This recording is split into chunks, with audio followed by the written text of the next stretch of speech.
Hello everybody and welcome, my name is Gara Benton, and today on this exciting Yu-Gi-Oh video, we are going to be going over my Dark Magician deck profile. And so if you guys are excited, make sure to smash the like button, subscribe if you guys are new, and let's get started with this deck profile. But before we get started with that, I just want to say I got this new mat, and it looks absolutely sick. If you guys can see that, it's like a Called by the Grave, and then has all the Ghost Girl hand traps on them, and it's super cool. I love it. It's gonna be a great mat to play, especially because with my 6 samurais I play Called by the Grave and it saves me a bunch, so I figured this would be an awesome mat to have. And yeah, but without further ado, let's get right into the deck profile for the Dark Magicians. And like any card specific deck, you got to play 3 of the boss monster. Playing 3 Dark Magicians. This artwork for Dark Magician is one of my favorites, and so that's why I'm playing 3 of this. And plus, when I was getting back into the game after taking a break, I bought collector tins, and so I figured this was my first deck back, so I figured why not. And then along with the 3 Dark Magician, we are going to be playing 2 Magician of Dark Illusions, and these are really good because you can special summon them really easily. You can special summon Dark Magicians. They work really well with your Dark Magical Circle and your other Dark Magician cards. So those are really good. And then also I'm playing 3 Apprentice Illusion Magician, and a lot of people play this at 2, but I'm choosing to play it at 3. A lot of people say that 3 you can brick, but if you have 3 of them in your hand, you can always just discard one of them, special one, discard another card, special that, and then overlay into like Naruto and then Ebon Illusion Magician or something like that. So I really like 3. I don't think 3 is a brick at all. I think they're really helpful, and they add your Dark Magician to your hand. Now, for the searcher of the deck, I'm playing 2 Magician's Rod, and the reason why I'm only playing 2 for this is because I end up having to draw a lot, and this is a normal summon. I don't really like doing a lot of normal summons because I could be using that normal summon for like Blue Boy, or I could be using it for other stuff. So I don't really like having just the normal summon card in here. So the searcher is good, but I usually have what I need, so the search isn't really necessary. And then for our engines of the deck, we are playing the Wind Witch engine. So we have 2 Ice Bell, 2 Glass Bell, and 1 Snow Bell. These are really good because they help you go into, what was it, Winter Bell? Yeah, because I totally don't remember that name. They go into Winter Bell, and then that lets you, during your opponent's turn, special summon a Dark Magician during their battle phase. If you have Dark Magical Circle on the field, it lets you banish 1 card your opponent controls, which could be really helpful if they have like a really big boss monster. You could just banish it and then move on with your life. And then also it helps you go into clearing Synchro Dragon, which is just an incredible boss monster that is really good. So this engine is really good. I was playing 3 Ice Bell, but 3 Ice Bell just seemed to be a brick, because if I drew like 2 Ice Bells or like, yeah, it just wasn't really that great. So you have them when you need them, and then if you need more, you can always search them off Glass Bell instead of searching Snow Bell. So that is our Wind Witch engine, which is really, really nice. And then the last monster that we have for an engine is our Spellbook Magician of Prophecy, Blue Boy. He's the best normal summon we have in the deck. He searches out Spellbook of Secrets or Spellbook of Knowledge, depending on what you have. And then you can, if you don't have either, you play him, get Spellbook of Secrets. Spellbook of Secrets gets you Knowledge. The Knowledge, you tribute Blue Boy and draw 2 cards, which is really, really awesome, especially when you combine that with Dark Magical Circle. Then you get all 3 cards that it shows, so it doesn't really matter. And then for the hand traps, these could be really any 4 hand traps that you want.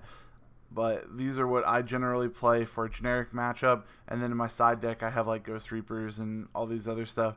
But I'll play 2 Ash Blossoms and 2 Ghost Ogres. The reason why for 2 Ash is because you don't really need more than 2 Ash. You see it when you want it, and if you don't see it, then you probably didn't need it. And then Ghost Ogre is just one of the most versatile hand traps because it destroys things. These just negate, this destroys, it works out really well.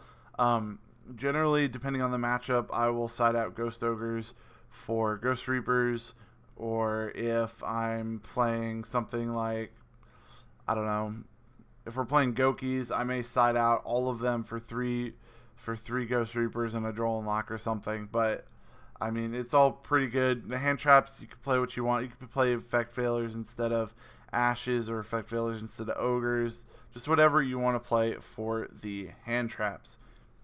Now moving on to the spell cards, we have the best card in the deck, 3 Dark Magical Circle. Dark Magical Circle lets you look at the top 3 cards of your deck. You don't have to show your opponent what they are. Take 1 Dark Magician card or spell card that lists Dark Magician in the name, show it to your opponent, add it to your hand. The other 2 go back on the top of your deck in any order you want. And then once per turn, if a Dark Magician is summoned, you can banish 1 card your opponent controls. Sadly, it's a hard once per turn, so if you have 3 Dark Magical Circles, you can't banish 3 cards your opponent controls. But it's still really awesome, and this is your best out to most things. And there's really no negative to it other than you have to summon a Dark Magician, which you're going to be doing anyways because you're playing a Dark Magician deck. Then for our 1 of spell cards, we're playing 1 Illusion Magic to search our Dark Magicians, playing 1 Dark Magic attack, which really you don't ever want to draw this. You only want to search it with Eternal Soul.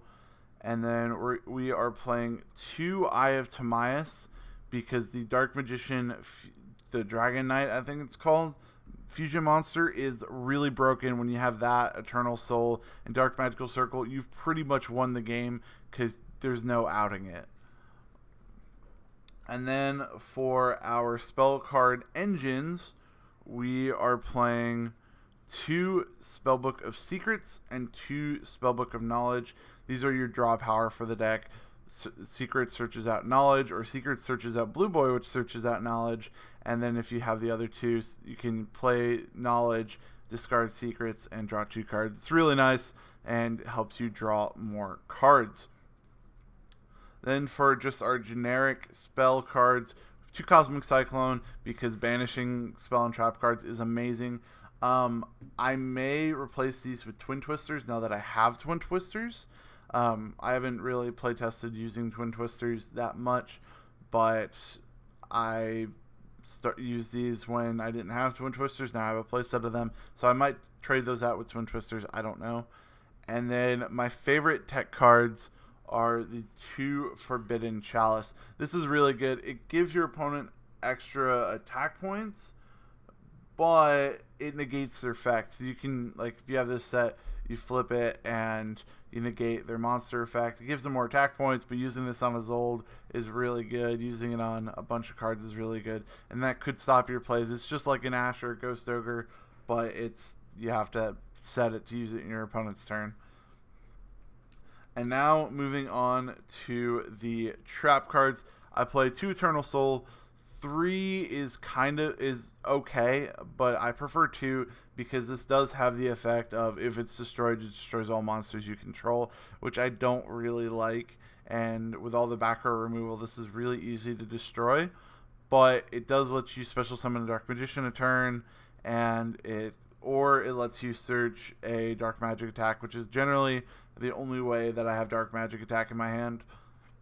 So 2 Eternal Soul, it's really good. It's really good if you have Dark Magician, the Dragon Knight, on the field because that protects this and this protects that. So it's really good, but only 2.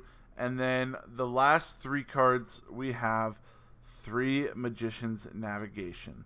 And this lets you special summon a Dark Magician from your hand and then special summon a level 7 or lower spellcaster from your deck. And then you can also banish this from your graveyard to negate one card your opponent controls, which this is really good. And it helps you if you activate in your turn, you go into Ebon Illusion Magician straight away, and then just start banishing everything your opponent controls. Magician's Navigation, a really good must 3 of in the deck. It's really awesome. And now for the extra deck, I'm missing one card out of here, but we're gonna go with it anyways. So we're playing. That shouldn't be there.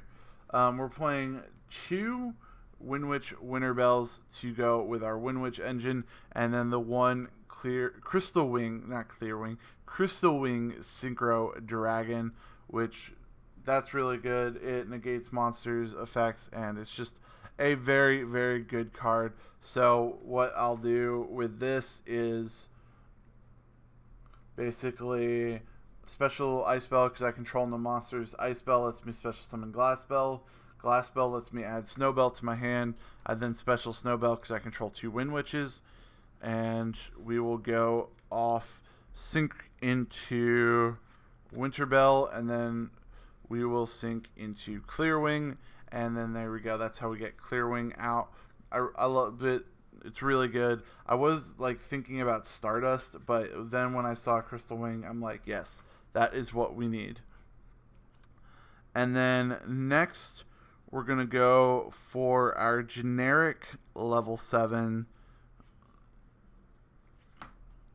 XZ monsters, playing Mecha Phantom Beast Dracosack and Red Eyes Flare Metal Dragon. If you want cards that don't get destroyed, these are what you play. But, I mean, we have better options than that. Then we go off into Naruto. Naruto's two level 6 spellcasters. And basically, I really only play this if I have the 2 Apprentice Illusion Magicians. I'll go those together, and then I will go into one of our 2 Ebon Illusion Magicians. These are really good because you detach one to special a level 7 or lower spellcaster from your deck, and then when a normal spellcaster you controls attacks your opponent, then you get to banish one card they control. And so use this special Dark Magician Dark Magical Circle will then banish a card they control, and then when you attack you banish another card, and generally they don't have more than 2 monsters, so then you can go and just start hitting them for game. Ebon Illusion Magician, probably the most used monster in this extra deck, next to Crystal Wing or the Winwich. And then I also have, for the Ayatamias targets, 2 Dark Magicians Dragon Knights. These are really good because it's counted as Dark Magician, so if you haven't summoned Dark Magician that turn, then you play Ayatamias, summon that, and then you banish one with Dark Magical Circle. And then this also protects your spell and trap cards from being destroyed by card effects, which is really awesome. And then when you pair this with Eternal Soul stops these from getting destroyed by card effect, and then these stop your Eternal Soul from getting destroyed by card effect. So that is our extra deck.